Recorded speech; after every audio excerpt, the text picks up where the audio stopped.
炎炎夏日最啱就係多一款清甜又消暑嘅湯水。今次就整冬瓜香菇粟米湯，清爽之餘又有天然嘅甜味，飲落去好舒服，仲好開胃添。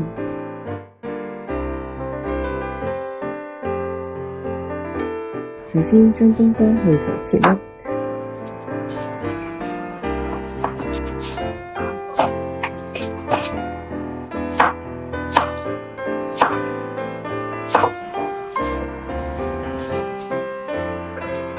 鮮冬菇切粒，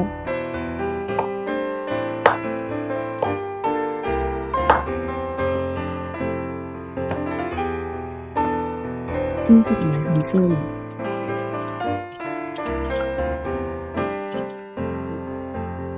切乾片。準備好所有材料之後，我哋就將水加入生煎鍋裏邊，大概準備2公升嘅水，用中火煲滾之後，放入薑片、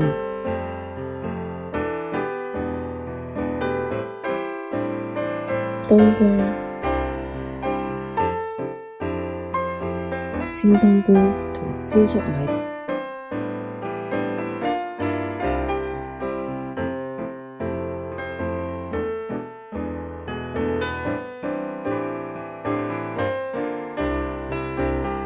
之後轉中小火慢慢煲大概45分鐘，等所有嘅材料清甜味道慢慢釋放出嚟。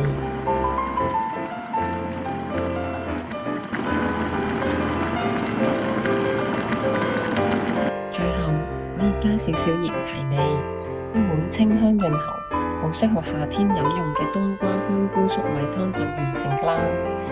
大家不妨可以加入飯，製成湯飯，或者加入麵都可以㗎，清爽開胃又易入口，大家一齊嚟試下啦！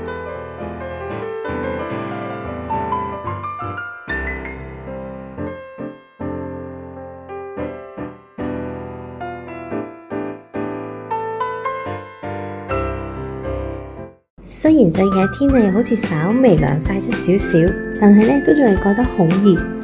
今日我想同大家分享一個清爽嘅冬瓜腐竹排骨蛋花湯。呢個湯唔單止健康，而且味道鮮美，非常適合喺夏天享用㗎。等我哋嚟睇下今日需要啲咩材料先。冬瓜、排骨、腐竹、雞蛋、杞子、蔥。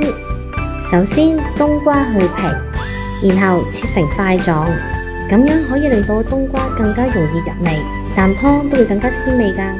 接住落嚟，我哋將啲蔥切成粒備用，腐竹都要切成一段段，咁樣煮嘅時候會更加容易入味。打2隻雞蛋，發勻備用。跟住啲排骨就要飛水，記住飛水嘅時候呢，我哋要用室溫水，將啲排骨倒入水入邊，啲水要冚過啲排骨，然後可以開火煮啦。點解要飛水？因為呢可以去除多餘嘅油脂同埋雜質，咁樣啖湯會更加清爽。煮嘅時候呢，我哋要耐唔耐就撈起水上面嘅雜質。開始見到水滾嘅時候呢，我哋見到排骨表面煮熟就可以噶啦。因為呢個係飛水嘅過程，我哋唔需要等待大滾噶。煮好之後，我哋要用清水清洗咗排骨表面嘅雜質，然後備用。喺呢個時候，我哋就可以將1500毫升嘅清水倒入鍋入邊，再加幾片薑嚟提味。當水滾嘅時候，可以將啱啱處理好嘅排骨放入去，大概2分鐘。啲水再滾起嘅時候呢，咁我哋就可以加埋冬瓜塊落去啦。啲冬瓜唔單止可以令到個湯增加口感，仲可以吸收湯嘅鮮味。接住落嚟，啲水再滾嘅時候，咁我哋就可以加埋腐竹同埋杞子。呢2樣食材除咗可以增加湯嘅營養價值之外，仲可以令到個湯嘅味道更加豐富。最後我哋再煮多5分鐘，等杞子釋放更加多嘅香氣同埋味道。喺呢個時候就可以按個人嘅口味加入適量嘅鹽嚟調味。當所有材料煮好之後，咁我哋就可以熄火啦。然後一邊慢慢加入蛋液，一邊慢慢攪拌，等啲蛋花喺湯入邊慢慢均勻咁樣散開。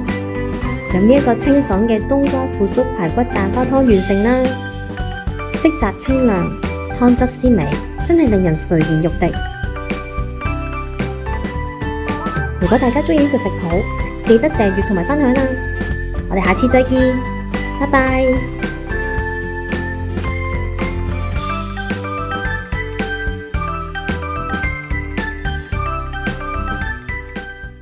炎炎夏日，大家係咪食慾大減呢？今日就同大家煮一個三文魚節瓜豆腐湯。消暑嘅節瓜配搭上豐富 Omega 3嘅三文魚，係一個營養滿分嘅夏日湯水嚟㗎。材料有三文魚、豆腐、節瓜、蔥同埋薑。首先我哋將三文魚洗乾淨，然後用廚房紙抹乾佢，落少少鹽同埋白胡椒嚟到醃一陣，跟住就將三文魚一開二咁樣切開，節瓜呢就切為一塊塊嘅塊狀。陣間我哋先需要用到嘅蔥同埋薑，而家切好備用。準備好晒啲材料之後，我哋就可以開始煎三文魚噶啦。我哋先燒熱咗隻直化材木心煎鍋，燒熱咗之後就可以落油，要等啲油熱，見到啲油有油暈嘅時候呢，咁我哋就可以落薑片同埋蔥段落去爆香噶啦。哇，聞到啲香味啦，可以放三文魚落去噶啦。我哋要煎熟佢，同埋煎到啲魚油出晒嚟。記得兩面都要煎熟，唔能夠有血水。煎得夠熟嘅話呢，個湯會更加鮮甜。如果唔夠熟呢，個湯就有機會變腥噶啦。三文魚含有豐富嘅 Omega 3，有助於降低血液中嘅三酸甘油酯，對腦部嘅發展同埋健康至關重要。等個三文魚煎到出魚油，咁我哋就可以加入熱水，倒入滾水係可以撞散魚肉入邊嘅蛋白質同埋脂肪，咁樣個湯嘅顏色就會更加奶白啦。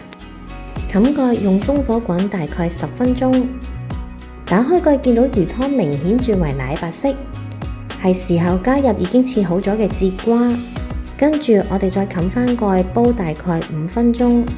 開蓋，見到顏色比頭先更加奶白，再加入豆腐，中火煮大概2分鐘，最後可以落少少鹽做調味。如果怕腥呢，就可以加少少白胡椒。好啦，我哋而家可以上碟啦。